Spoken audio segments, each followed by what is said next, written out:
요즘 누가 티코를 타요? 이거나 받고 꺼지세요. 고급 한정식집 루만 여자는 현금 봉투를 남자의 얼굴에 냅다 던졌습니다. 500만 원이 든 봉투였죠. 요즘 누가 티코를 타요? 20년 된 고물을. 거지 같은 집안이랑 엮이기 싫으니까 이거나 받고 꺼지세요. 하지만 그들은 몰랐죠. 작업복을 입고 낡은 티코를 몰고 온 이 남자가 누구인지. 대체 무슨 일이 있었던 걸까요? 이 놀라운 반전의 전체 이야기가 궁금하시다면 좋아요, 구독 버튼을 눌러주세요.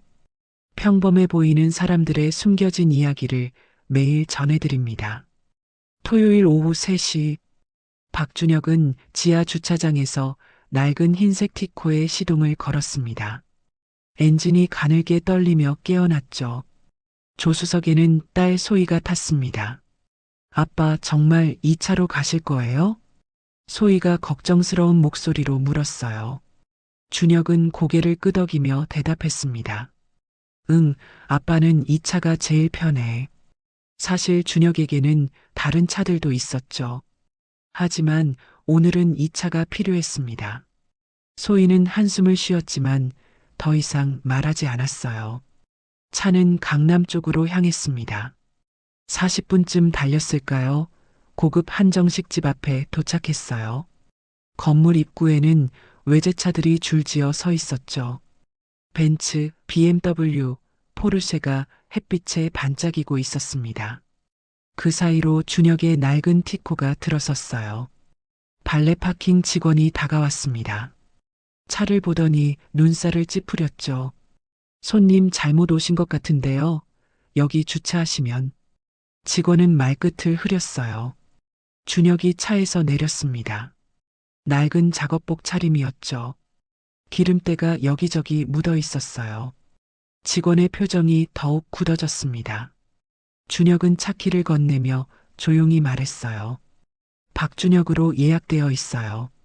직원이 마지못해 태블릿을 확인했습니다. 2층 송죽실 예약이 확인됐죠. 아, 네, 알겠습니다. 이쪽으로 오시죠. 준혁과 소희는 식당 안으로 들어갔어요. 소희가 아버지의 팔을 꼭 잡았습니다. 떨리는 손이 그대로 전해졌죠. 엘리베이터를 타고 2층으로 올라갔어요. 복도 끝 송죽실 앞에 선 준혁은 큰 숨을 들이쉬었습니다. 그리고 주머니 속 작은 녹음기를 켰죠. 준비는 끝났습니다. 문을 열고 들어서자 두 사람이 보였습니다. 송나영과 그녀의 남편이었죠. 소희의 남자친구 민재의 부모였습니다. 나연은 목에 굵은 금목걸이를 두르고 있었어요. 손목엔 번쩍이는 팔찌가 여러 개 걸려 있었죠. 남편은 명품 시계를 찬 두 손을 테이블 위에 올려놓고 있었습니다. 준혁이 인사했어요. 안녕하세요. 늦어서 죄송합니다. 나연이 준혁을 위아래로 훑어봤죠. 눈빛이 차갑게 식었습니다. 상대가 어떤 사람인지 알 것 같다는 듯. 두 사람은 일어나지도 인사를 받지도 않았죠. 남편은 코웃음을 쳤어요. 소희가 어색하게 자리에 앉았죠. 준혁도 앉으려 했습니다. 그때 나연이 날카롭게 물었어요. 혹시 밖에 주차하신 차가 티코 맞으세요? 네, 제 차입니다. 정말 티코를 타고 오셨다고요? 네, 혹시 무슨 문제라도? 나연의 남편이 팔짱을 꼈죠. 요즘 누가 티코를 타요? 20년은 된 것 같던데. 나연이 거들었어요.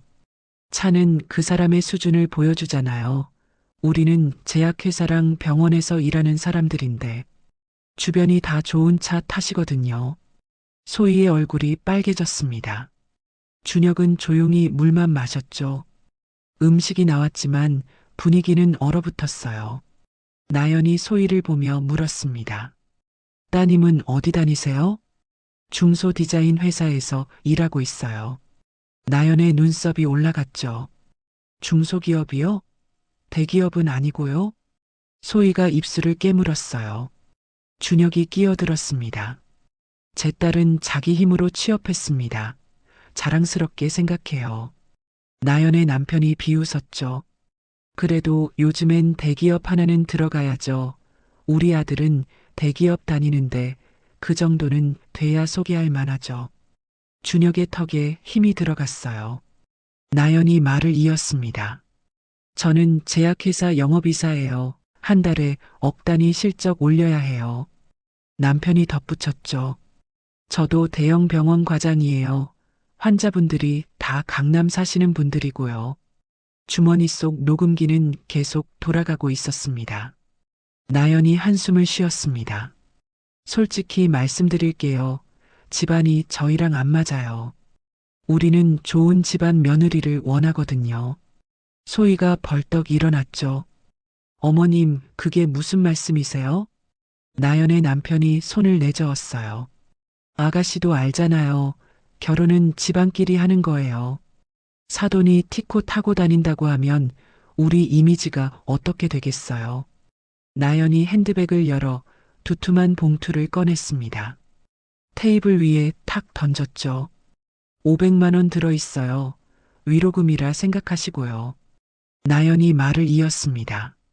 딱 보니까 형편도 그렇고 차도 그렇고 거지 같은 집안이랑 엮이기 싫으니까 이거나 받고 꺼지세요. 소희의 눈에 눈물이 고였어요. 준혁이 천천히 일어났습니다. 봉투를 집어들어 나연 앞에 도로 던졌죠. 무슨 말씀인지 잘 알겠습니다. 그리고 이 돈은 필요 없습니다. 제 딸은 돈으로 평가받을 사람이 아니니까요. 나연의 얼굴이 붉어졌어요. 뭐예요? 지금 거절하는 거예요? 준혁이 소희의 손을 잡았습니다. 네, 저희가 사양하겠습니다. 가자, 소희야. 두 사람이 룸을 나섰죠. 뒤에서 나연의 고함이 들렸습니다. 저런 거지 같은 놈이 주제도 모르고 복도를 걸으며 소희가 울음을 터뜨렸어요. 준혁이 딸을 꼭 안아주었죠. 아빠 미안해요. 제가 사람을 잘못 봤어요. 아니야. 오히려 지금 알게 돼서 다행이지. 아빠가 다 해결할게. 주차장으로 내려와 낡은 티코에 탔습니다. 시동을 걸자 엔진이 떨렸죠. 준혁은 백미러로 한정식 집을 바라봤어요. 나연과 남편이 여전히 뭔가를 떠들고 있었습니다. 준혁의 눈빛이 차갑게 가라앉았죠. 그는 핸드폰을 꺼내 번호 하나를 눌렀습니다. 짧은 신호음 후 상대방이 받았어요. 네, 회장님. 차는 조용히 주차장을 빠져나갔습니다. 월요일 아침 서울 강남 한복판 초고층 빌딩 최상층이었습니다. 한성그룹 회장실의 문이 열렸죠. 박준혁이 들어섰습니다. 이제 그는 작업복이 아닌 깔끔한 맞춤 정장을 입고 있었어요. 비서실장 정민재가 공손히 고개를 숙였습니다. 회장님, 어제 요청하신 자료 준비됐습니다. 준혁이 책상에 앉았죠. 민재가 두툼한 파일을 내밀었습니다. 표지에는 송나연, 남편 이름이 적혀 있었어요. 두 사람은 제약회사와 병원에서 근무 중입니다. 송나연은 대한제약 영업이사, 연봉 2억 원이고요. 남편은 서울 메디컬 센터 정형외과 과장입니다. 준혁이 파일을 넘겼어요. 문제점은? 민재가 붉은 펜 표시 부분을 가리켰죠. 송나연 쪽에 리베이트 의심건이 6건, 과장 청구가 4건 있습니다. 남편 쪽은 의료보험 부정 청구 의혹이 3건이고요. 준혁의 손가락이 책상을 톡톡 두드렸어요. 민재가 다음 페이지를 펼쳤습니다. 더 중요한 게 있습니다. 대한제약이 우리 한성그룹 계열사고요. 서울 메디컬 센터도 한성의료재단 소속입니다. 준혁이 고개를 끄덕였죠. 즉, 두 사람 직장이 모두 우리 손 안에 있다는 거군요. 집도 한성건설 아파트고 대출도 한성은행입니다. 인생이 통째로 우리 그룹 안에 있죠. 준혁이 창밖을 바라봤습니다. 서울 시내가 한눈에 내려다 보였죠. 저 아래 어딘가에서 나연과 남편이 아무것도 모른 채 하루를 시작하고 있을 거예요. 준혁이 민재를 바라봤습니다. 대한제약 인사팀에 연락해 송나연 영업 실적 전수조사 지시하고 서울 메디컬 센터에도 내부 감사 들어가라고 해. 민재가 메모를 마쳤죠. 알겠습니다, 회장님. 준혁의 입가에 차갑지만 단호한 미소가 번졌습니다. 수요일 오후 송나연의 사무실에 전화벨이 울렸습니다. 네, 송나연 이사입니다. 상대방은 인사팀장이었어요. 송 이사님, 내일 인사팀으로 출근해 주세요. 영업 실적 전수조사가 들어왔습니다. 네. 갑자기 왜요? 본사 지시사항입니다. 10년째 일하면서 처음 있는 일이었어요. 그날 저녁 남편에게도 비슷한 연락이 왔죠. 과장님, 내일부터 내부 감사 들어갑니다. 사흘이 지났습니다. 나연은 인사팀 조사실에 앉아 있었어요. 이 병원 납품건 리베이트 받으신 거 맞죠? 나연의 얼굴이 하얗게 질렸습니다. 여기 이 과장 청구건도 설명해 주세요. 나연은 말문이 막혔죠. 같은 시각 남편도 감사실에서 땀을 흘리고 있었습니다. 이 치료비 청구 실제 시술과 다른데요? 실수가 3건이나 됩니까? 금요일 저녁 나연은 소파에 주저앉았어요. 남편도 비슷한 상태였죠. 여보, 이거 뭔가 이상하지 않아? 갑자기 다 이러는 게. 설마 누가 우릴 노리는 건 아니겠지? 하지만 둘 다 알고 있었어요. 뭔가 큰 힘이 자신들을 짓누르고 있다는 사실을요. 월요일 아침 나연은 출근하자마자 인사팀으로부터 연락받았습니다. 대기 발령 통보였죠. 나연이 황급히 회사에 항의했습니다. 갑자기 이렇게 대기 발령이라니요. 제가 뭘 그리 잘못했습니까? 이사님, 최근 저희 회사 새로 오신 대표님 때문에 민감한 거 아시죠? 대표님이 한성그룹에 누가 잘못한 거 있냐고 노발대발하시면서 난리셨어요. 대표님이 문제거리 만들면 안 된다고 직접 콕 집어서 지시하신 사항이라 저희도 어쩔 수가 없습니다. 그리고 아시겠지만 이번 리베이트 건은 조만간 언론에 나갈 수도 있어서요. 저희도 최대한 막아보려 하고 있지만 최악의 상황까지는 마음에 준비하셔야 할 것 같아요. 어떤 상황까지 갈지는 저도 솔직히 잘 모르겠어서요. 나연은 더 이상 어쩔 수 없다는 걸 알고 갑자기 눈앞이 막막해져 오는 걸 느꼈습니다. 이직이고 뭐고 이거. 경찰까지 문제되는 거 아니야? 아, 어쩌다 이렇게 됐지? 그때였어요. 남편에게 전화가 왔죠. 남편도 같은 통지를 받은 상태였습니다. 두 사람의 얼굴이 하얗게 질려 있었어요. 토요일 저녁 송나연의 우편함에 고급스러운 초대장이 도착했습니다. 금박으로 인쇄된 봉투였죠. 한성그룹 창립 기념식, 특별 게스트로 초대받았다는 문구가 적혀 있었어요. 여보, 한성그룹에서 초대장이 왔어. 한성그룹이 재계 10위권 안에 드는? 거기 가면 재계 인사들 다 모여 인맥 하나만 잡아도 우리 상황 반전될 수 있어. 두 사람은 마지막 희망을 걸고 준비했습니다. 전당포에서 보석을 찾아왔고 정장을 빌렸어요. 행사 당일 서울 최고급 호텔 그랜드 볼룸이었습니다. 레드카펫이 깔려 있었고 직원이 정중히 안내했죠. 연회장 안은 재계 인사들로 가득했습니다. 조명이 어두워졌죠. 사회자가 마이크를 잡았습니다. 신사숙녀 여러분, 한성그룹 창립 기념식에 참석해 주셔서 감사합니다. 이제 우리 그룹의 수장 박준혁 회장님을 모시겠습니다. 박수 소리가 터져 나왔어요. 무대 뒤에서 한 남자가 걸어 나왔죠. 깔끔한 턱시도 차림이었습니다. 대형 스크린에 그의 얼굴이 클로즈업 됐어요. 나연은 그 얼굴을 보는 순간 비명을 질렀습니다. 으악! 주변 사람들이 놀라 돌아봤죠. 무대 위의 남자는 바로 2주 전 상견례 자리에 낡은 티코를 타고 왔던 그 남자였어요. 나연이 의자를 뒤로 밀며 일어섰습니다. 손이 부들부들 떨리고 있었죠. 남편은 입을 떡 벌린 채 얼어붙었어요. 무대 위 준혁이 천천히 객석을 둘러봤습니다. 그의 시선이 나연과 남편에게 멈췄죠. 준혁이 미소 지었습니다. 차갑고도 의미심장한 미소였어요. 그 순간 나연은 모든 것을 깨달았습니다. 지난 몇 주 동안의 일들, 전수조사, 내부 감사, 신용 하락, 모두 이 남자의 계획이었다는 사실을요. 행사가 끝난 후 조용한 호텔 라운지로 준혁이 나연과 남편을 불렀습니다. 두 사람은 고개를 숙인 채 앉아 있었죠.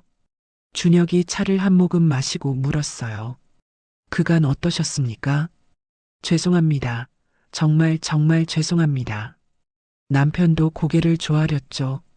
저희가 눈이 멀었습니다. 용서해 주십시오. 준혁이 창밖을 바라봤습니다.